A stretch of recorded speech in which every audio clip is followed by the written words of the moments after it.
शास्त्र एवं भगवत गीता अनुजाई भ्रूण हत्या एक महापाप। भगवान श्रीकृष्ण गीतारे कहते जो माने मनुष्य शरीर धरी मध्य असुर मानक परि चिंता करिथांती मु सेमानंकु पर जन्म रे असुर जन्म देई थाए। जो माने जीव हत्या मानव नष्ट करिबा एवं नियम अनुजाई काम करि नथांती से माने आगामी जन्म रे दुख भोगी थांती। जो माने भ्रूण हत्या करि थांती से मानकु असुर जन्म नेबाकु पड़ी थाए। एमिति कि गरुड़ पुराण रे मध्य भ्रूण हत्यार परिणाम रहिछि। जो माने गर्भस्थ जीवन को नष्ट करि दियंती से माने आगामी जन्म रे निसंतान रहिबे। से माने दीर्घ काल पर्यंत नरक रे रहिबे। परे जन्म नहीं मध्य जीवन रे शांति रहिबो नाही। एहार अर्थ हेउछि भ्रूण हत्या एक अपराध एवं एही कर्म तुलना रहित पाप नहीं आसे। कर्मर फल निश्चित भोगिबे। मनीष जेउ बड़ी कार्य करिताए सही अनुसारे ताहार परवर्ती जन्म निश्चित हुए। एहार अर्थ हेउछि जो माने एही जन्म रे जन्म नहीं पारु नाहंती जीव को मारी देउछंती से माने निजे आगामी जन्म रे जन्म नेबा संभव होई परिबो नाही। भ्रूण हत्या करथिबा लोक परवर्ती जन्म रे जन्म देवार क्षमता हराई पारंती। ताकर शरीर एवं मानसिक अवस्था दुर्बल होई जाई पारे। एही जन्म रे भ्रूण हत्या कले आगामी जन्म रे निसंतान रहिबे। जेउ घर रे भ्रूण हत्या करा जाए सेठी धन संपत्ति भाग्य नष्ट हुए। एही कार्य कले आगामी जन्म रे निजे जन्म देवार सक्षमता हराइबे। धर्म एवं न्याय अनुजाई यह एक महापाप एवं ताहार दंड एही जन्म और परवर्ती जन्म रे मध्य मिली थाए। जीव नाश करिबा एवं भ्रूण हत्या करिबा भगवान का नियमर विपरीत। आज आमे जानिबा भगवान झियो मानंकु एही पृथ्वी रे सेही घरे जन्म देई थांती जेउठी नारी को देवी भावे देखा जाए, नारी को सम्मान दिया जाए एवं धर्म बाटरे चला जाए। झियो अछि तेबे माँ लक्ष्मी अछंती, झियो अछि तेबे प्रेम अछि, झियो अछि तेबे एही पृथ्वीर उज्जवल भविष्यत अछि। जेउ घरे धर्म सत्य सम्मान एवं प्रेम अछि सही घरे भगवान झियो मानंकु जन्म दियंती। जेउ घरे नारी को सम्मान दिया जाए, जेउ घरे नारी को पूजा करा जाए सेठी देवता वास करंती। ए अर्थ हेउछि जे जेउ परिवार रे नारी मानंकु सम्मान एवं प्रेम दिया जाए सेठी भगवान झियो को जन्म देई थांती। जेउ घर रे धर्म एवं न्याय अछि सेहिटारे भगवान निजे वास करि थांती। धर्म रक्षा पाई श्रीकृष्ण कहिचंती मु धर्म रक्षा पाई पुनः पुनः ए पृथ्वी रे जन्म नेछि। जेउ घर रे सत्य एवं न्याय अछि भगवान सेहिटारे झियो मानंकु जन्म देई थांती। श्रीकृष्ण तांको बाणी रे कहिचंती मो एही संसारर पिता माता एवं पालनकर्ता। एहार अर्थ हेउछि जे मातृशक्ति एवं पितृशक्ति दुहे एही जगतर स्थिति को धारण करती। तेणु झियो हेउछि देवींकर अंश एवं एक परिवार जेउठी झियो अछि सेठी भाग्य रहे। श्रीकृष्ण को बाणी अनुजाई जेउ परिवार रे नारी को सम्मान दिया जाई थाए सेहिठारे भगवान को कृपा रही थाए। एहा को महाभारत एवं मनु संहिता रे उल्लेख करा जायछि। झियोटिए एक परिवार रे थिले समृद्धि शांति एवं धन धान्यर वृद्धि हुए। तेणु जेउ माने झियो जन्म को भाग्य मनंती से माने निजे भगवान को आशीर्वाद पांती। नारी केवल जणे जननी नुहे सीए एक जगतर शक्ति और भविष्यत। झियो अछि तेबे गृहरे माँ दुर्गांकर शक्ति अछि। झियो अछि तेबे एही पृथ्वी अज्ञानतारु मुक्त होइबो। झियो अछि तेबे नुआ पीढ़ी एक श्रेष्ठ समाज गढ़िबो। श्रीकृष्ण को दृष्टि रे जेउ माने झियो को सम्मान दियंती से माने निजे धन्य एवं आशीर्वाद प्राप्त। झियो अछि तेबे एही पृथ्वीर उज्जवल भविष्यत अछि। ଏହି କଥା ଯେଉଁମାନେ ବୁଝନ୍ତି ସେମାନେ ନିଶ୍ଚିତ ହିଁ ଶ୍ରୀକୃଷ୍ଣଙ୍କର ପ୍ରିୟ ଭକ୍ତ ଏବଂ ଦେବତା ମାନଙ୍କର ଆଶୀର୍ବାଦ ପ୍ରାପ୍ତ ହୁଅନ୍ତି। ମା ଅଛି ତେବେ ନୂଆ ଜୀବନ ଅଛି, ଏହି ଚିନ୍ତାଧାରାକୁ ପ୍ରସାରଣ କରିବା ଉଚିତ। ଶ୍ରୀକୃଷ୍ଣଙ୍କ ଉପଦେଶ ଅନୁଯାୟୀ ଯେଉଁଠି ନାରୀଙ୍କୁ ସମ୍ମାନ ମିଳେ ସେଇଠି ଧର୍ମ ଅଛି, ଭାଗ୍ୟ ଅଛି ଏବଂ ସମୃଦ୍ଧି ଅଛି।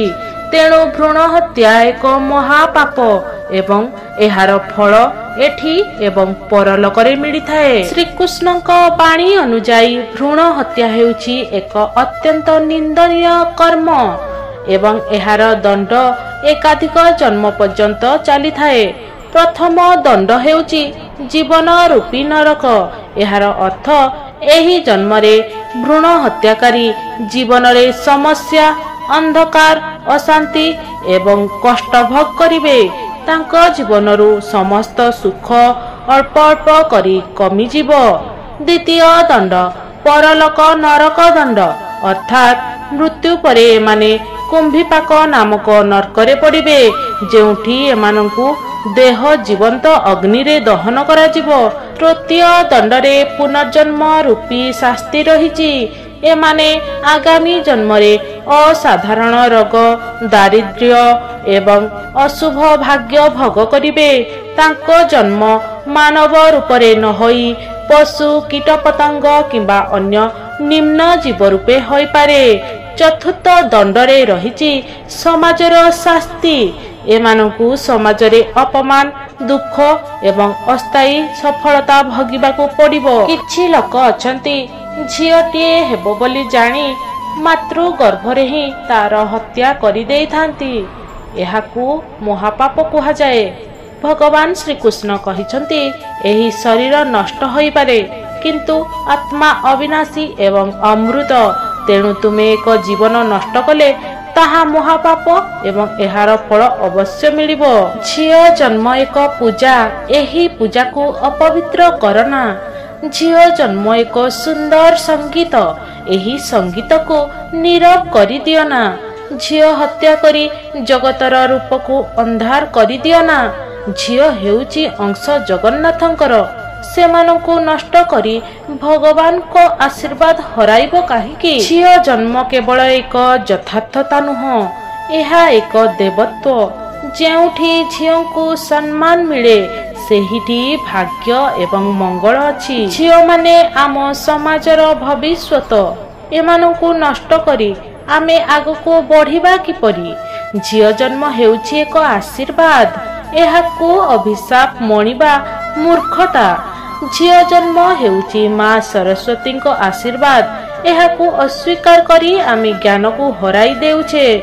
ଝିଅ ଜନ୍ମ ବନ୍ଦ ହେଲେ ଆସନ୍ତା ପିଢ଼ି ଏବଂ ପ୍ରକୃତି ନଷ୍ଟ ହୋଇଯିବ। ଝିଅ ହେଉଛନ୍ତି ଗୃହରୂପୀ ମନ୍ଦିରର ଦୀପ। ଥରେ ଭଲ ଭାବରେ ଭାବନ୍ତୁ ତ, ଝିଅ ନଥିଲେ ପ୍ରେମ ଏବଂ ଦୟା କେଉଁଠି ଥାନ୍ତା? ମା ଜନ୍ମ ଦେଇଛି, କିନ୍ତୁ ମା ଯଦି ଜନ୍ମ ହେବାକୁ ଦିଆଯାଏ ନାହିଁ ତେବେ କେଉଁଠି ନୂଆ ପିଢ଼ି ଆସିବ?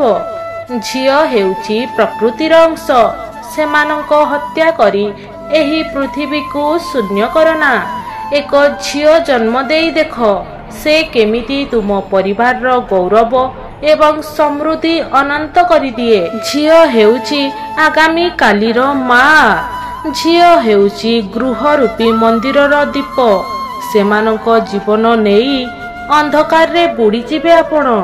ଏ ଭୁଲ କେବେ ବି କରନ୍ତୁନି। ଯେଉଁ ସମାଜ ଝିଅକୁ ଶ୍ରେଷ୍ଠତା ଦେଉନାହିଁ ସେ ସମାଜ କେବେ ବି ଉନ୍ନତି କରିପାରିବ ନାହିଁ। ମହିଳା ନଥିଲେ ତୁମର ଅସ୍ତିତ୍ୱ କେମିତି ଆସିଥାନ୍ତା? ତେବେ କାହିଁକି ତୁମେ ଭ୍ରୂଣ ହତ୍ୟା କରୁଛ? ଝିଅ ହତ୍ୟା କରି କେମିତି ଆଶା କରୁଛ ତୁମର ପରିବାରରେ ଏକ ମା ହେବେ? ଝିଅ ହତ୍ୟା କରି ଆମେ ଏକ ନୂଆ ପିଢ଼ିକୁ ହରାଇ ଦେଉଛେ। ମା ଲକ୍ଷ୍ମୀଙ୍କୁ ଆହ୍ୱାନ କରି ତାଙ୍କର ଅଂଶକୁ ହିଁ ଆମେ ହରାଇ ଦଉଛେ। ଏହା କ'ଣ ଠିକ୍? ଝିଅ ଜନ୍ମ ଏକ ଭାଗ୍ୟ ଏବଂ ପୁଣ୍ୟ, ଅଭିଶାପ ନୁହେଁ। ଜଣେ ନାରୀ ନଥିଲେ ଜଗତର ଅସ୍ତିତ୍ୱ ନଥାନ୍ତା। ଝିଅଙ୍କ ଜୀବନ ନିଆଯିବା ଆଗରୁ ଏକଥା ଚିନ୍ତା କର, ଯଦି ତମ ମାଙ୍କ ପୂର୍ବରୁ ସେଇଆ କରି ଦିଆଯାଇଥାନ୍ତା ତେବେ ତୁମେ କେଉଁଠି ଆସନ୍ତ? ଝିଅମାନେ ଦେବୀଙ୍କ ଅଂଶ, ତେଣୁ ମା ଦୁର୍ଗାଙ୍କ ଭକ୍ତ ହୋଇ ତାଙ୍କର ହତ୍ୟା କରୁଛ, ଟିକେ ଖରାପ ଲାଗୁନାହିଁ?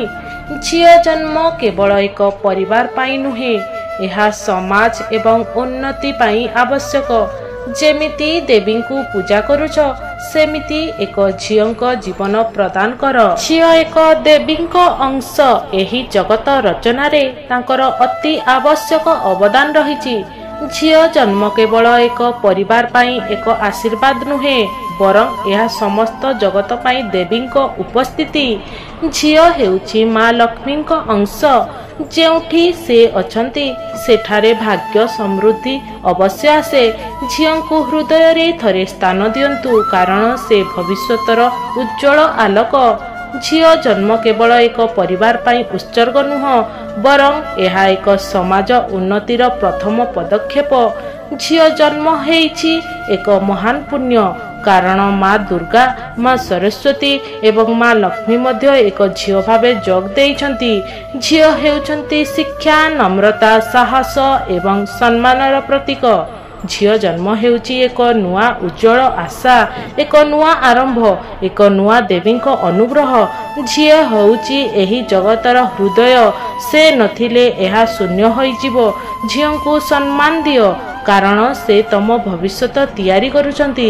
ଶ୍ରୀକୃଷ୍ଣଙ୍କ ବାଣୀ ଅନୁଯାୟୀ ଝିଅ ହେଉଛନ୍ତି ଏକ ଦେବୀ ସ୍ୱରୂପା, ତେଣୁ ଏହି ଜଗତରେ ଏମାନଙ୍କୁ ସମ୍ମାନ ଏବଂ ପ୍ରେମ ଦେବା ଅତ୍ୟନ୍ତ ଜରୁରୀ। ସମସ୍ତ ବଡ଼ ବଡ଼ ବ୍ୟକ୍ତିତ୍ୱ ଏକ ଜଗତରେ ବିପ୍ଳବ ଆଣିଥିବା ମହାନ ଆବିଷ୍କାରକାରୀ ଜଣେ ମା ପେଟରୁ ହିଁ ଜନ୍ମଗ୍ରହଣ କରିଥିଲେ। ଏକ ଝିଅ କେବଳ ଏକ ଝିଅ ନୁହଁ, ସେ ଏକ ଶିକ୍ଷକ, ଏକ ଚିକିତ୍ସକ, ଏକ ବିଜ୍ଞାନୀ ଏବଂ ଏକ ନେତୃତ୍ୱ ଦେଇପାରୁଥିବା ଶକ୍ତି।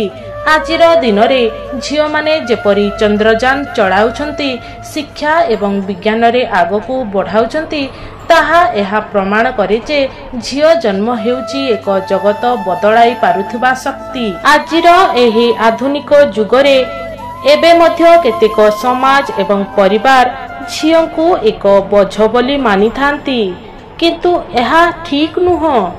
ଝିଅମାନେ ପ୍ରତ୍ୟେକ କ୍ଷେତ୍ରରେ ସମାନ ଯୋଗ୍ୟତା ସାବ୍ୟସ୍ତ କରିଛନ୍ତି ଏବଂ ସମସ୍ତ କ୍ଷେତ୍ରରେ ଉନ୍ନତି ଆଣିପାରିଛନ୍ତି। ଝିଅ ଜନ୍ମ କୋଟି ଜନ୍ମର ପୁଣ୍ୟ ଫଳ। ଏହି ଭାବନାକୁ ସମସ୍ତେ ଗ୍ରହଣ କଲେ ଏକ ନୂଆ ସମାଜ ଏବଂ ଏକ ଉନ୍ନତ ଭବିଷ୍ୟତ ତିଆରି ହେବ। ଯଦି ଜଗତରେ ଝିଅମାନେ ଏକ ନୂଆ ଦିଗ ଖୋଲୁଛନ୍ତି ଏବଂ ଆଗାମୀ ପିଢ଼ି ଏହି ଅଭିଯାନକୁ ଏକ ନୂଆ ଉଚ୍ଚତାକୁ ନେଇଯିବ, ଏଥିପାଇଁ ଆମେ ସମସ୍ତେ ଝିଅଙ୍କୁ ସମ୍ମାନ କରିବା ଏବଂ ସେମାନଙ୍କର ସ୍ୱପ୍ନ ପୂରଣ ପାଇଁ ସହଯୋଗ କରିବା ଉଚିତ। କେବେ ବି ମାତୃଗର୍ଭରୁ ଝିଅ ଭାବି ଭ୍ରୂଣ ହତ୍ୟା କରିବା ଉଚିତ ନୁହଁ। ଏହା ଏକ ମହାପାପ। ଝିଅ ଏକ ଶକ୍ତି, ଏକ ଆଶା ଏବଂ ଏକ ଆଶୀର୍ବାଦ। ତାଙ୍କୁ ସମ୍ମାନ କରନ୍ତୁ। ଆମ ଚତୁଃପାର୍ଶ୍ୱରେ ଏମିତି ଲୋକ ଅଛନ୍ତି ଯେଉଁମାନେ ଝିଅକୁ ବୋଝ ବା ଭାର ବୋଲି ମନେ କରନ୍ତି ଏବଂ ସେ ଭ୍ରୂଣରେ ବିକଶିତ ହେବା ପୂର୍ବରୁ ତାକୁ ହତ୍ୟା କରନ୍ତି। ତାକୁ ଆମେ ରୋକିବାକୁ ପଡ଼ିବ ଏବଂ ସ୍ୱର ଉତ୍ତୋଳନ କରିବାକୁ ପଡ଼ିବ, କାରଣ ଆମେ ସଚେତନ ହେଲେ ସାରା ଜଗତ, ସାରା ଦୁନିଆ, ସାରା ସମାଜ ସଚେତନ ହେବ। ଯଦି ଏହି ଅପରାଧ କିଏ କରୁଛନ୍ତି ତାଙ୍କୁ ଆଇନର ହସ୍ତଗତ କରିବା ଅତ୍ୟନ୍ତ ଆବଶ୍ୟକ।